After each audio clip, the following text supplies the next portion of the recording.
ಚರ್ಚೆ ಬೇಡ. ಅಧ್ಯಕ್ಷ ಕ್ವಶನ್ ಅವರ್ ಆದ ನಂತರ ಕ್ಲಾರಿಫಿಕೇಶನ್ ತಗೋಬೇಕು ಅಂತ ಯಾವ ನಿಯಮದಲ್ಲಿ ಪ್ರಕಾರ ಕೊಡಿ. ಚರ್ಚೆ ಬೇಡ.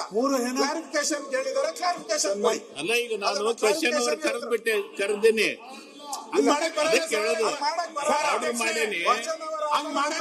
ಅದಕ್ಕೆ ನಿಮ್ಗೆ ಹೇಳೋದು, ಅದಾದ್ಮೇಲೆ ನಿಮ್ಗೆ ಕೂಡ ಅವಕಾಶ ಮಾಡಿಕೊಡ್ತೀವೇನೋ. ನೀವು ಮೊದಲೇ ಕರೆದಿದ್ದೀರಾ? ಕ್ವಶನ್ ಕ್ಲಾರಿಫಿಕೇಶನ್ ಅಂತ ಯಾವ ನಿಯಮದಲ್ಲಿ ಹೇಳಿ.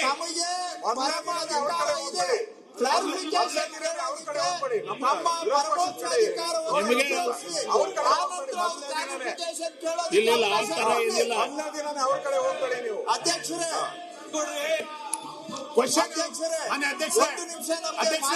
ಅವಕಾಶ ಕೊಡಿ. ಅಧ್ಯಕ್ಷರೇ, ನೀವು ನಿಮಿಷ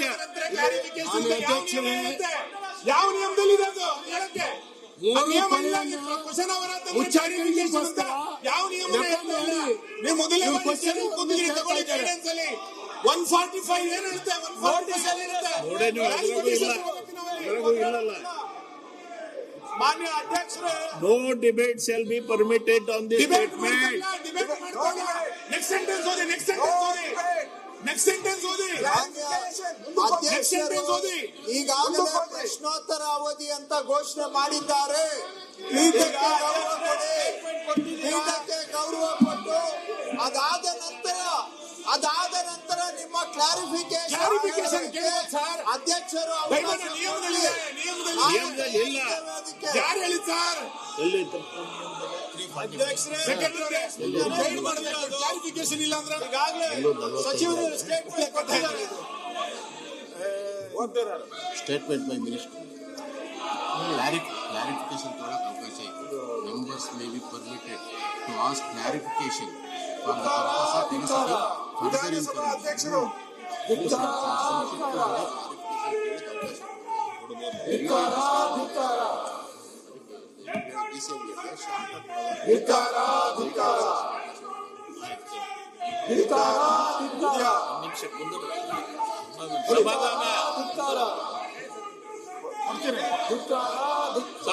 ಸಮಾಧಾನ. ನೀಟ್ ಪರೀಕ್ಷೆ ಬಗ್ಗೆ ಗುಜರಾತ್ ನಲ್ಲಿ ಎನ್ಕೌಂಟರ್ ಸ್ಪೆಷಲಿಸ್ಟ್ ಆಯ್ತು. ಎನ್ಕೌಂಟರ್ ಸ್ಪೆಷಲಿಸ್ಟ್ ನೀವು. ಗುಜರಾತ್ ರೈತರ ಮೇಲೆ ಗೋಲಿಬಾರ್ ಮಾಡಿದಿರಿ. ಗುಜರಾತ್ ನೀವು ಜನರ ಮೇಲೆ ಮಾಡಿದಿರಿ. ಮರ್ತ್ಬಿಟ್ಟು ಇಲ್ಲಿ ಸಾವಿರಾರು ಮಂದಿ ಮೇಲೆ ಒಬ್ಬರಿಗೆ ಮಾತ್ರ ನೀವು ಮಾಡಬೇಕು ಅಂತ ಇದ್ದೀರ ಗೋಲಿಬಾರ ಕೇಳು. ಒಬ್ರು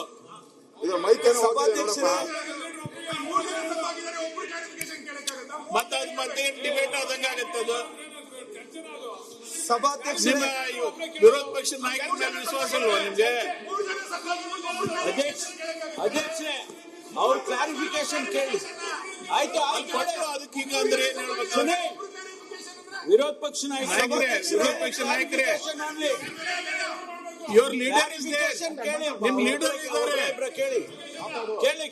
ಅವ್ರ ಮೇಲೆ ಇದು ಇಲ್ವಾ? ಯಾರು ಸಭಾಧ್ಯಕ್ಷರು ಭಾಷಣ ಮಾಡಬೇಡಿ, ಕ್ಲಾರಿಫಿಕೇಶನ್ ಕೇಳಿ. ಅಧ್ಯಕ್ಷರೇ, ಮಾನ್ಯ ಅಧ್ಯಕ್ಷರೇ, ರೈತರಿಗೆ ಒಂದ್ಸತಿ ಬರಗಾಲದ ಬರಿ ಬಂದೈತಿ. ಆ ಬರಗಾಲದ ಬರಿಗೆ ಸರ್ಕಾರ ಏನ್ ಮಾಡ್ತಾ ಇಲ್ಲ. ಯಾವ ಚರ್ಚೆ? ಬರಗಾಲ ಚರ್ಚೆ ಮಾಡೋಣ. ಎನ್ಕೌಂಟರ್ ಮಾಡಿ ಬೆಲ್ಲದವ್ರು ಬರಗಾಲ ಚರ್ಚೆ ಮಾಡೋಣ. ಅಲ್ಲ, ಬರಗಾಲದ ಬರಿ ಐತಿ, ಅದಕ್ಕೆ ಏನ್ ಮಾಡ್ತಾ ಇಲ್ಲ ಸರ್ಕಾರ. ಅದ್ರ ಬಗ್ಗೆ ಏನು ಕ್ರಮ ತೆಗೆದುಕೊಂಡಿಲ್ಲ. ರೈತರಿಗೆ ಗುಂಡಾರಿಸ್ತಾ ಇದೀರಿ. ಅಶೋಕ್ ಅವ್ರಿಗೆ ಮಾತಾಡಕ್ ಬಿಡ್ತಾ ಇಲ್ಲ. ಬೇರೆ ಆಂತರಿಕ ರಾಜಕಾರಣ ಮಾತಾಡಕ್ ಬಿಡಿ. ನಿಮ್ ನಿಮ್ಗೆ ಅವಕಾಶ ಮಾಡಿಕೊಟ್ಟಿನಿ, ನೀವು ಪ್ರಾರಂಭ ಮಾಡಿ. ಅಲ್ಲ, ವಿರೋಧ ಪಕ್ಷದ ನಾಯಕರು. ಸಭಾಧ್ಯಕ್ಷರೇ, ಒಂದು ನಿಮಿಷ.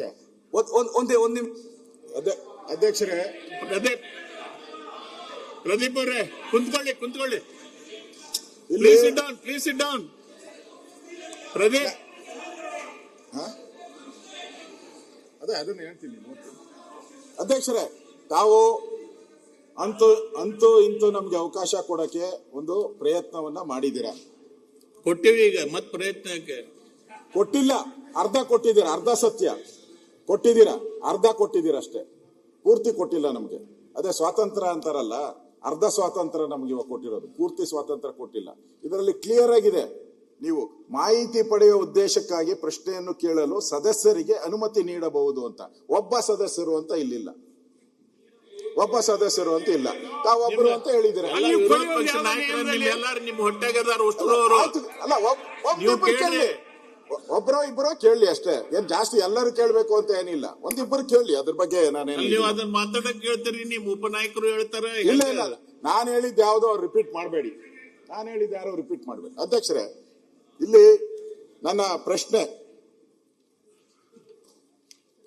ಮೈಸೂರು ಆಸ್ಪತ್ರೆಯಲ್ಲಿ ದಾಖಲಾಗಿದ್ದಂತ 4ನೇ ವ್ಯಕ್ತಿ, 3 ಜನಕ್ಕೆ ಗುಂಡಾರಿಸಿದ್ದಾರೆ, 4ನೇವರೆಗೂ ಗುಂಡು ಹೊಡೆದಿದ್ದಾರೆ.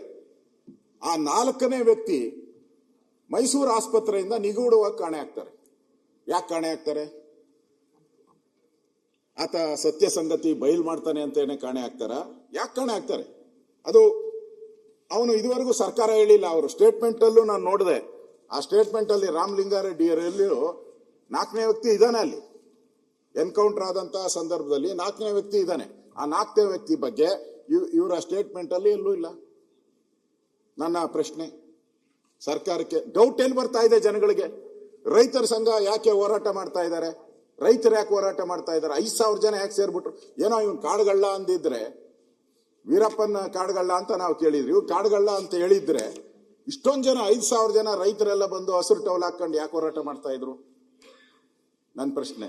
ಆಮೇಲೆ ಅವರ ರಾಮಲಿಂಗಾರೆಡ್ಡಿ ಅವರು ಸ್ಟೇಟ್ಮೆಂಟ್ ಅಲ್ಲಿ ಬರೆದಿದ್ದಾರೆ, ಪರಿಶೀಲಿಸಲಾಗಿ ಅಂತೋಣಿ ಸ್ವಾಮಿ ಬಿನ್ ಪೆರಿಯ ನಾಯಗನ್ ಇವರು ಅರಣ್ಯ ಅಪರಾಧ ಪ್ರಕರಣದಲ್ಲಿ ಭಾಗಿಯಾಗಿರೋ ಬಗ್ಗೆ ಯಾವುದೇ ಮಾಹಿತಿ ಕಂಡು ಬರುವುದಿಲ್ಲ ಅಂತಾರೆ ಅವ್ರ ಸ್ಟೇಟ್ಮೆಂಟ್ ಅಲ್ಲಿ.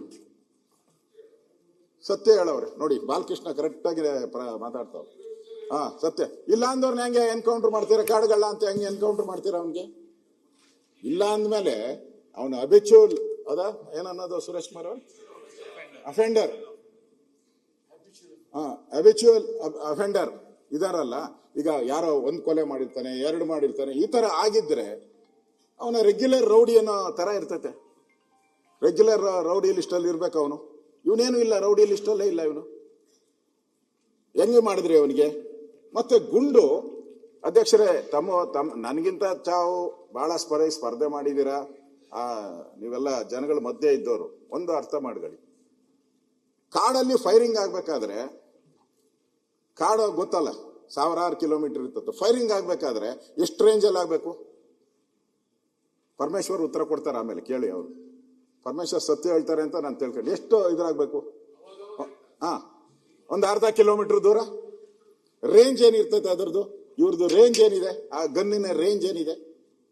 ಅರ್ಧ ಕಿಲೋಮೀಟರ್ ರೇಂಜಲ್ಲಿ ಹೊಡೆದಿದ್ದಾರ? 1/4 ಕಿಲೋಮೀಟರ್ ರೇಂಜಲ್ಲಿ ಹೊಡೆದಿದ್ದಾರ? ಸ್ಪಾಟ್ ಅಲ್ಲಿ ಅಂದ್ರೆ ಹತ್ತಿರದಿಂದ ಹೊಡೆದಿರೋದ್ರ ಬಗ್ಗೆ ಡಾಕ್ಟರ್ ಹೇಳಿದ್ದಾರೆ. ಪಾಯಿಂಟ್ ಬಹಳ ನಿಯರೆಸ್ಟ್ ಅಲ್ಲಿ ಹೊಡೆದಿರೋದು. ನಿಯರೆಸ್ಟ್ ಅಲ್ಲಿ ಹೊಡಿಬೇಕಾದ್ರೆ ಅದು ಹೆಂಗೆ ಫೈರಿಂಗ್ ಅಂತ ಆಗುತ್ತೆ? ಹೇಳಿ, ನೀವು ಉತ್ತರ ಕೊಡಿ. ನಾನೇನು ಇದಕ್ಕೆ ನಾನು ಕೇಳ್ತಾ ಇರೋದು ನನ್ನ ಸ್ಯಾಟಿಸ್ಫ್ಯಾಕ್ಷನ್ಗಲ್ಲ ನಾನು ಉತ್ತರ ಕೇಳ್ತಾ ಇರೋದು. ಅಲ್ಲಿ ಯಾರು ಇಡೀ ರಾಜ್ಯದ ಜನ ಪ್ರಶ್ನೆಗಳನ್ನು ಕೇಳ್ತಾ ಇದ್ದಾರೆ, ಅಲ್ಲಿ ರೈತರು ಕೇಳ್ತಾ ಇದ್ದಾರೆ, ಅವ್ರ ಪ್ರಶ್ನೆ. ನೀವು ಆಯ್ತಪ್ಪ, ಅವನು ಆತ್ಮರಕ್ಷಣೆಗೆ, ರಾಮಲಿಂಗಾರೆಡ್ಡಿ ಅವರು ಆತ್ಮರಕ್ಷಣೆಗೆ ಮಾಡುವಂತ ಕಾನೂನು ಅಧಿಕಾರ ಇದೆ ನಮಗೆ ಅಂತ ಹೇಳಿ, ಯಾರಿಲ್ಲ ಅಂತ ಹೇಳಿದ್ರು. ಪೊಲೀಸರಿಗೆ ಆತ್ಮರಕ್ಷಣೆ ಮಾಡೋ ಅಧಿಕಾರ ಇದ್ದೇ ಇರ್ತತೆ. ಜನಗಳಿಗೂ ಹಂಗೆ ರಕ್ಷಣೆ ಮಾಡುವಂತ ಅಧಿಕಾರ ಜನಗಳಿಗೂ ಇದೆ ಸ್ವಾಮಿ. ಜನರ ಪ್ರಾಣನ ಹಂಗೆ ತೆಗಿಯಕ್ಕಾಗಲ್ಲ, ನೀವು ಸುಮ್ನೆ ತೆಗಿಯಕ್ಕಾಗಲ್ಲ. ಇನ್ನೊಂದು 3ನೇ ಪ್ರಶ್ನೆ ಅಧ್ಯಕ್ಷರೇ, ಇಷ್ಟು ಹತ್ತಿರದಿಂದ ಹೊಡೆದಿದ್ದೀರಾ ನೀವು, ನಿಯರೆಸ್ಟ್ ಹೊಡೆದಿದ್ದಾರೆ. ಅದು ಹೆಂಗಾಗ್ತೈತೆ? ಅದು ಇದು ನನ್ನ ಆತ್ಮರಕ್ಷಣೆಗೋಸ್ಕರ ಹೆಂಗಾಗ್ತೈತೆ? ನೀವು ಕಾಲಿಂದ ಕೆಳಗಡೆ ಹೊಡಿಬೋದಾಯ್ತು. ಹೃದಯಕ್ಕೆ ಹೊಡೆದಿದ್ದಾರೆ, ಕತ್ತು ಹೊಡೆದಿದ್ದಾರೆ ಅವ್ರಿಗೆ. ಓಕೆ, ಆಯ್ತು. ಅವರ ಸ್ಟೇಟ್ಮೆಂಟ್ ಅಲ್ಲಿ, ರಾಮಲಿಂಗಾರೆಡ್ಡಿ ಸ್ಟೇಟ್ಮೆಂಟ್ ಅಲ್ಲಿ ನಮಗೆ ಮಾಹಿತಿ ಬಂತಂತೆ, ಇವ್ರಿಗೆ ಅಲ್ಲಿ ಕಳ್ಳರಿದ್ದಾರೆ ಅಂತ ಮಾಹಿತಿ ಬಂತು. ನಾವು ಹೋಗಿ ರೈಡ್ ಮಾಡ್ತಿರುತ್ತೆ. ಕಳ್ಳರಿದ್ದಾರೆ ಅಂತ ಮಾಹಿತಿ ಬಂದ ಮೇಲೆ 4 ಜನ ಹೆಂಗ್ ಹೋದ್ರಿ ನೀವು? ಎಷ್ಟು ಜನ ಸ್ಟಾಫ್ ಇದ್ದಾರೆ ಆ ರೇಂಜ್ ಅಲ್ಲಿ? ನಿಮಗೆ 100-200 ಜನ ಇರ್ತಾರೆ. ನಾನು ಹೋಗಿದ್ದೀನಿ ಕಾಡಲ್ಲಿ, ಕೋಚಿಂಗ್ ಕ್ಯಾಂಪ್ಸ್ ಇರ್ತೈತೆ ಅಲ್ಲೇ. ನೀವು ಡಿ ಫಾರೆಸ್ಟ್ ಒಳಗಡೆ ಸುಮಾರು ಒಂದು 400-500 ರೆಗ್ಯುಲರ್ ಆಗಿ ಇದ್ದೇ ಇರ್ತಾರೆ ಅಲ್ಲಿ. ನಾನು ಹೋಗಿದ್ದೀನಿ, ಆ ಸ್ಪಾಟ್ಗೆ ಹೋಗಿ ಬಂದಿದ್ದೀನಿ. ನಾನು ಕೂಡ ರೆಗ್ಯುಲರ್ ಆಗಿರ್ತಾರೆ ಅಲ್ಲಿ. 4-5 ಜನ ಇರ್ತಾರೆ. ಓದೋರು ಬೇರೆ, 4 ಜನ, ಇಷ್ಟು ಜನ ನಿಮಗೆ ಸ್ಟಾಫ್ ಇದ್ಕೊಂಡು 100 ಜನ ಸ್ಟಾಫ್ ಇದ್ಕೊಂಡು ಅವ್ರನ್ನ ಸುತ್ತುವರೆದು ಯಾಕೆ ಹಿಡಿಯಕ್ಕಾಗಿಲ್ಲ? ಆಯ್ತು, ಹೊಡೆದ್ರಿ, ಏನು ಒಳ್ಳೆ ಇದು ಏನೋ ಏನೋ ಸೀರಿಯಸ್ ಆಗಿ ಒಬ್ಬರಾದ್ಮೇಲೆ ಒಬ್ರು 3 ಜನ ಹೊಡೆದಾಕ್ಬಿಟ್ರಿ. 4 ಜನ ಹೊಡೆಯುವಂತ ಅವಶ್ಯಕ, 3 ಜನ ಸಾಯಿಸುವಂತ ಅವಶ್ಯಕತೆ ಏನಿತ್ತು ಇದರಲ್ಲಿ? ಒಬ್ಬ ಸತ್ತಿದ್ರೆ ಉಳಿದವರೆಲ್ಲ ಓಡೋರು. ಒಬ್ಬ ಸಾಯ್ಬೇಕು ಅಂತಾನೋ ನಾನು ಹೇಳಲ್ಲ, 3 ಜನ ಓಡೋರು. 3 ಜನರ ಮೇಲೂ ನೀವು ಗುಂಡಾರಿಸಿದಿರಲ್ಲ, ಯಾಕೆ 3 ಜನದ ಗುಂಡಾರಿಸ್ತೀರಿ ನೀವು? ಇದು ನಾಳೆ ಇದು ಘಟನೆ ನಾನು ಯಾಕೆ ಪ್ರಸ್ತಾವ ಮಾಡ್ತಾ ಇದ್ದೀನಿ ಅಂದ್ರೆ, ನಾಳೆ ನಮ್ಮದಲ್ಲಿ ಇದೊಂದೇ ಕಬಿನಿ ಒಂದೇ ಕಾಡಲ್ಲ, ಕರ್ನಾಟಕದಲ್ಲಿ ಬೇಕಾದಷ್ಟು ಕಾಡುಗಳಿದೆ. ಹಳ್ಳಿ ಜನ ಕಾಡುಗಳಲ್ಲಿ ಒಂದು ಅರ್ಧ ಕಿಲೋಮೀಟರ್ 1 ಕಿಲೋಮೀಟರ್ ರೇಂಜ್ಗೆ ಹೋಗ್ತಾರೆ, ಸೌದೆ ತರಕೋ ಏನ್ಗೋ ಹೋಗೇ ಹೋಗ್ತಾರೆ. ನೀವು ಬೇಡ ಅಂದ್ರೆ ಹೋಗೇ ಹೋಗ್ತಾರೆ ಅವ್ರು, ದನ ಕರು ಮೇಯಿಸೋದಕ್ಕೆ ಎಲ್ಲ ಹೋಗೇ ಹೋಗ್ತಾರೆ ಅವ್ರು. ಇದೊಂದು ಇನ್ಸಿಡೆಂಟ್ ನೀವು ಕರೆಕ್ಟಾಗಿ ಏನಾನ ನೀವು ಕ್ರಮ ಆಗಿಲ್ಲ ಅಂದ್ರೆ ನಾಳೆ ಕಾಡೊಳಗೆ ಯಾವನು ಹೋಗಂಗೆ ಇಲ್ಲ. ಹಂಗಾರೆ ಬದುಕೆ ಅಲ್ಲಿ ಕಟ್ಕೊಂಡಿರ್ತಾರೆ. ನೀವು ಬಹಳಷ್ಟು ಜನ ಕಾಡಿನಲ್ಲಿ ವಾಸ ಮಾಡೋರು ಬದುಕನ್ನೇ ಅಲ್ಲಿ ಕಟ್ಕೊಂಡಿರ್ತಾರೆ. ನಾನು ಹೋಗಿದ್ದೀನಿ, ಅಲ್ಲಿ ಗ್ರಾಮ ವಾಸ್ತವ್ಯ ಮಾಡಿ ಬಂದಿದ್ದೀನಿ. ಅದೇ ಕಾಡಲ್ಲಿ ನಾನು ಕೂಡ ಗ್ರಾಮ ವಾಸ್ತವ್ಯ ಮಾಡಿದ್ದೀನಿ. ನಾನು ಅಲ್ಲಿಗೆ ಅದರಿಂದ ನನಗನ್ಸೋವಂಥದ್ದು ಈ ಹತ್ತಿರದಿಂದ ಯಾಕೆ ಗುಂಡುಗಳು ಬಂತು ಅನ್ನೋದು ಕೂಡ ನಮ್ಮ ಪ್ರಶ್ನೆ. ಮುಖ್ಯವಾಗಿ ಇಷ್ಟಕ್ಕೆ ನಾನು ಆಗಿದ್ರೆ ಇದ್ರ ಬಗ್ಗೆ ಖಂಡನ ನಿರ್ಣಯ ಮಾಡಿದ್ದಾರೆ ತಮಿಳುನಾಡಲ್ಲಿ. DMK ಅವರು ಖಂಡನ ನಿರ್ಣಯ ಮಾಡಿದ್ದಾರೆ. ತಮಿಳರನ್ನ ಕೊಂದಿದ್ದೀರಾ ಅಂತ ಅವರು ಡೈರೆಕ್ಟ್ ಆಗಿ ಹೇಳಿದ್ದಾರೆ. ತಮಿಳರನ್ನ ಕೊಂದಿದ್ದೀರಾ ಅನ್ನೋ ಮಾತನ್ನ ಹೇಳಿದ್ದಾರೆ. ಆಮೇಲೆ ಅಲ್ಲಿ ಮುಖ್ಯಮಂತ್ರಿ ವಿಜಯನ್ ಅವರು ತಮಿಳರ ಹತ್ಯೆ ಬರ್ತಾ ಇದೆ ನೋಡಿ, ತಮಿಳರ ಹತ್ಯೆ ರಾಜ್ಯ ಸರ್ಕಾರದಿಂದ ತಮಿಳರ ಹತ್ಯೆ. ಶನಿವಾರ ನಡೆಸಿದ ಎನ್ಕೌಂಟರ್ ಅಲ್ಲಿ 3 ತಮಿಳಿಗರು ಹತ್ಯೆ ಆಗಿರುವುದು ಖಂಡನೀಯ ಎಂದು ತಮಿಳುನಾಡು ಮುಖ್ಯಮಂತ್ರಿ ಜೋಸೆಫ್ ವಿಜಯನ್ ಭಾನುವಾರ ರಾತ್ರಿ ತಮ್ಮ ಎಕ್ಸ್ ಖಾತೆಯಲ್ಲಿ ಹಾಕಿದ್ದಾರೆ. ಈ ಘಟನೆ ಕುರಿತು ಕರ್ನಾಟಕ ಅರಣ್ಯ ಇಲಾಖೆ ನೀಡಿರುವ ವಿವರಣೆ ಸ್ವೀಕಾರಾರ್ಹ ಅಲ್ಲ ಅಂತ ಹೇಳಿದ್ದಾರೆ. ಮುಖ್ಯಮಂತ್ರಿ, ಒಬ್ಬ ರಾಜ್ಯದ ಮುಖ್ಯಮಂತ್ರಿ, ನಿಮ್ಮ ಪಾರ್ಟ್ನರ್ ಅವರು, INDA ಪಾರ್ಟ್ನರ್, ಅವರೇ ಹೇಳಿದ್ದಾರೆ ನಿಮ್ಮ ಫಾರೆಸ್ಟ್ ಡಿಪಾರ್ಟ್ಮೆಂಟ್ ಏನು ಕೊಟ್ಟಿದೆ ರಾಮಲಿಂಗಾರೆಡ್ಡಿ ಅವರು ಓದಿದ್ರಲ್ಲ, ಅದು ಸ್ವೀಕಾರಾರ್ಹ ಅಲ್ಲ ಅಂತ ಹೇಳಿದ್ದಾರೆ ಅವರು. ನಾನು ಈಗ ಓದ್ದೆ, ವಿಜಯ್ಗೆ ಏನು ಕನ್ಸಲ್ ಬಂದಿತ್ತ? ಕರೆಕ್ಟ್ ಆಗಿ ಹೇಳಿದ್ರಿ. ಹಂಗಾರೆ ಲಾಯಕ್ಕಿಲ್ಲ ಅಂತಾನೆ ಅವ್ರ ಮುಖ್ಯಮಂತ್ರಿಗೆ. ನೀವ್ ಹೇಳಿದ್ರೆ ಅದನ್ನೇ ಹೇಳ್ಬಿಡ್ತೀನಿ. ರಾಮಲಿಂಗಾರೆಡ್ಡಿ ಹೇಳಿದ್ರು ವಿಜಯನ್ ಲಾಯಕ್ಕಿಲ್ಲ ಮುಖ್ಯಮಂತ್ರಿಗೆ ಅಂತಾನ. ಸಭಾಧ್ಯಕ್ಷರೇ, ಇದೇ ಕಾಲೇಜಿನ ಅಶೋಕಣ್ಣ 20 ಜನ ನೀಟ್ ವಿದ್ಯಾರ್ಥಿಗಳು ಆತ್ಮಹತ್ಯೆ ಮಾಡಿಕೊಂಡು ತೋರಿಸಲಿಲ್ಲ ಅನ್ನೋದೇ 20 ಜನ ನೀಟ್ ವಿದ್ಯಾರ್ಥಿಗಳು ಆತ್ಮಹತ್ಯೆ ಮಾಡಿಕೊಂಡು ಕಾಂಗ್ರೆಸ್ ಮುಖ್ಯಮಂತ್ರಿ ಹೇಳ್ತಾರೆ ವಿಜಯನ್ ನಾಲಾಯಕ್ ಅಂತ. ಕಾಂಗ್ರೆಸ್ ಮುಖ್ಯಮಂತ್ರಿ ಹೇಳ್ತಾರೆ ವಿಜಯನ್ ನಾಲಾಯಕ್ ಅಂತ. ವಿದ್ಯಾರ್ಥಿಗಳು ಆತ್ಮಹತ್ಯೆ ಮಾಡ್ಕೊಂಡಾಗಿ ಕಾಳಜಿ ತೋರಿಸಲಿಲ್ಲ ಅಲ್ಲ ಅಶೋಕಣ್ಣ? ಮಾನ್ಯ ಅಧ್ಯಕ್ಷರು ನ್ಯಾಯಾಂಗ ತನಿಖೆ ಆಗಬೇಕು. ನ್ಯೂಸ್ ಫಸ್ಟ್ ನಿರ್ಭೀತಿಯಿಂದ ನಿಮ್ಮ ಪರವಾಗಿ.